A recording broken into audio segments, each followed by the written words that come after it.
মেয়ে মানুষ, আমরা চাচ্ছিলাম যে ঘরে বসে ইনকাম করবো। উনি আমাদেরকে এইভাবে মার্কেটিংটা করতো যে ঘরে বসে মোবাইলে ইনকাম। তো এটা দেখেই আসলে আমরা অ্যাডমিট হয়েছিলাম যে আমরা যেহেতু মোবাইল দিয়ে ঘরে বসে ইনকাম করতে পারবো, তাহলে বাইরে কেন জব করতে যাব।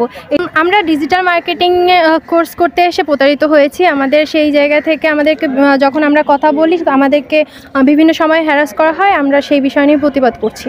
আমরা এখানে দুজন ভুক্তভোগী না, আমাদের এখানে অনেক মেয়ে আছে যারা অনলাইনের মাধ্যমে প্রতারিত হয়েছে। আমাদেরকে এখানে ফ্রিল্যান্সিংয়ের নামে ডিজিটাল মার্কেটিং কোর্স করানোর জন্য আমাদেরকে মার্কেটিংয়ে আনে। তারপরে ওইখান থেকে আমরা যখন কোর্সে আসি আমাদের এখান থেকে সে বিভিন্ন সময় আইডি, তারপরে হচ্ছে পেজ গ্রো করা, এই মার্কেটিং, তারপর মার্কেট প্লেসের কাজ শেখানোর কথা বলে আমাদেরকে কোর্সে নিয়ে আসে।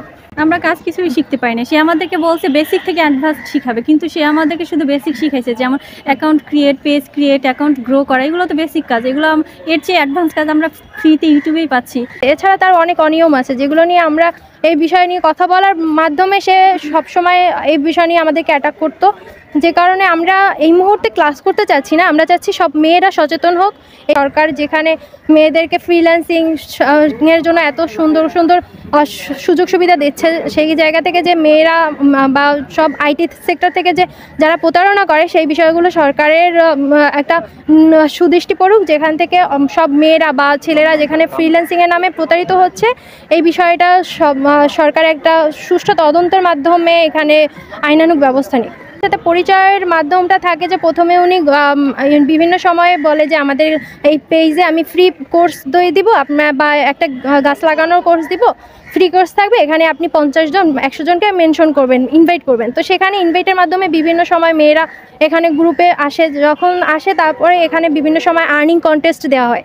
আর্নিং কন্টেস্টের মাধ্যমে মেয়েরা জানে যে এখানে ফ্রিল্যান্সিং করা হচ্ছে বা এখানে আর্নিং থাকছে। আর আর্নিংয়ের নামে এখানে শুধুমাত্র আইডি বিক্রি, স্পেশালি এখানে শুধুমাত্র ইনস্টাগ্রামের অ্যাকাউন্ট বিক্রি, তারপর জিমেইল বিক্রি, তারপর জিমেইলের মাধ্যমে ইউটিউবের সাবস্ক্রাইব দেওয়া, তারপর লিঙ্কডইনের অ্যাকাউন্ট বিক্রি করা, এই ধরনের আর্নিংয়ের কন্টেস্টগুলো দেওয়া হয়। তারপরে বিভিন্ন প্রাইজে লাইক ফলোর যে বড় বড় পেজ আছে এগুলো বিক্রি করা হয়। মার্কেট প্লেসে ওনার আইটির কোনো 2% স্টুডেন্টও মার্কেট প্লেসে সাকসেস নেই।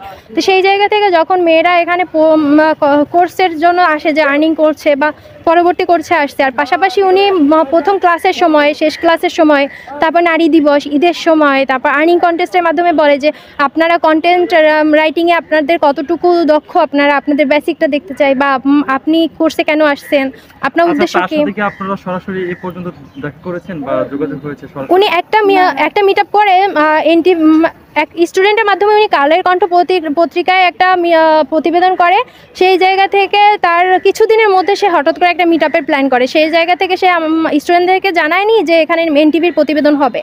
তো এনটিভি প্রতিবেদনের সময় সে কিছু মেয়েদের মাধ্যমে মিট আপের একটা ব্যবস্থা করে। কিছু মেয়েরা এখানে প্রেজেন্ট হয়েছিল যাদের মার্কেট প্লেসে তারাও সাকসেস ছিল না, তবে শুধুমাত্র এখানে দেখানো হয়েছিল যে তারা মার্কেট প্লেস মানে আর্নিং করেছে, কিন্তু আর্নিংয়ের মাধ্যম কি বা তাদের কিভাবে সে আর্নিং করেছে এই বিষয়ে কোনো এখানে স্পষ্ট ধারণা সে দেয় নাই। আর পাশাপাশি সে এনটিভির কাছেও এটাও প্রতিবেদনে বলে যে তার মাসে 4 লাখ টাকা ইনকাম আছে, পাশাপাশি সে বিভিন্ন মেয়েদেরকে শিখাচ্ছে।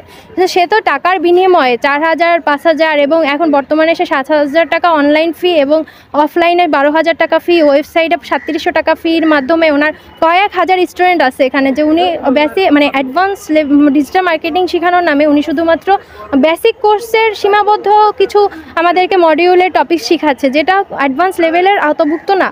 তো সেখানে সেই প্রতিবেদনে সে এইগুলো কখনো স্পষ্ট ক্লিয়ার করে নাই। আর আমরা যতটা তথ্য পেয়েছি ওখানে ওনার 22 সালের কোনো মার্কেট প্লেসে অ্যাকাউন্ট ছিল না, এবং 23 সালের লাস্ট অ্যাকাউন্টে যে উনি একটা কাজ করে, ওনার আপওয়ার্ক অ্যাকাউন্টে দেখা যায় $78 উনি কাজ করেছে। তো আমাদের কাছে এই যে তথ্য আছে যে উনি একটা সোনার বাটি পর্যন্ত কিনেছে, পাশাপাশি ওনার যে বিভিন্ন সময় বাড়ি, গাড়ি, তারপর দোকান, বিভিন্ন বিজনেসের যে একটা প্রতিবেদন করতো বা পোস্ট দিত, সেই জায়গা থেকে যে আমাদেরকে সোনার বাটিটার কথাই বললে যে সে বলছে যে আমার ডলার আর্নিং থেকে আমি হচ্ছে এটা কিনেছি। তো তার যেখানে মার্কেট প্লেসে $78 আছে, আমরা ধরে নিতে পারি তার সোনার বাটি কেনা দেখে আপনারা এই কাজের প্রতি বেশি আগ্রহ প্রকাশ না, সোনার বাটি দেখেছি আমরা 2023 সালে, তখন আমরা তার আগে অলমোস্ট কোর্সে সবাই ভর্তি হচ্ছি। আর সে তো বিভিন্ন সময় এইভাবেই মার্কেটিং করতো। তার তার টার্গেট ছিল মূল হচ্ছে গার্লস গ্রুপগুলো, যেখানে সে বিভিন্ন সময় সাকসেস বা তার মার্কেটিংয়ের পোস্টগুলো দিত। তারপরে মেয়েরা যখন জিজ্ঞেস করতো যে গ্রুপে কিভাবে আপনি আর্নিং করলেন, তাহলে ওইখান থেকে সবাই সাজেস্ট করতো। আর পাশাপাশি ওনার অনেক গ্রুপে কি আপনারা শুধু মেয়েরাই ছিলেন না ছেলেরাও ছিল? না, এখানে কোনো ছেলেদের অ্যালাউ করতো না। ওনার আপনাদের যে মডারেটর বা আপনাদের ছিল, সব মেয়ে ছিল। এখানে সবাই মেয়ে ছিল, সবাই মেয়ে ছিল। আপনারা কার কাছে প্রতারিত হয়েছেন, মেয়ে না ছেলে? আমরা মেয়ের কাছেই প্রতারিত হয়েছি। ওনার সে তার বিভিন্ন ফেক ইনকাম দেখাতো গ্রুপে, যে দেখো আমাদের এইরকম ইনকাম হয়েছে, এটা হয়েছে। ওই ইনকামের স্ক্রিনশটগুলো দেখে আমরা মানে আসলে ইনকাম করার জন্য প্রলোভনে পড়ে যাই যে আমরাও ঘরে বসে ইনকাম করব। তো এই সুযোগটাই সে নিয়েছে। সে মেয়েদেরকে ইনকামের প্রলোভন দেখাতো বিভিন্ন ফেক আইডি দিয়ে পোস্ট করে তার মিনিমাম 100 থেকে 200 ফেক আইডি আছে। ওইগুলো থেকে সে সারাক্ষণ পোস্ট করতে থাকতো।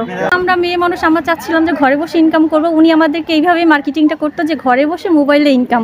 তো এটা দেখেই আসলে আমরা অ্যাডমিট হয়েছিলাম যে আমরা যেহেতু মোবাইল দিয়ে ঘরে বসে ইনকাম করতে পারবো, তাহলে বাইরে কেন জব করতে যাব।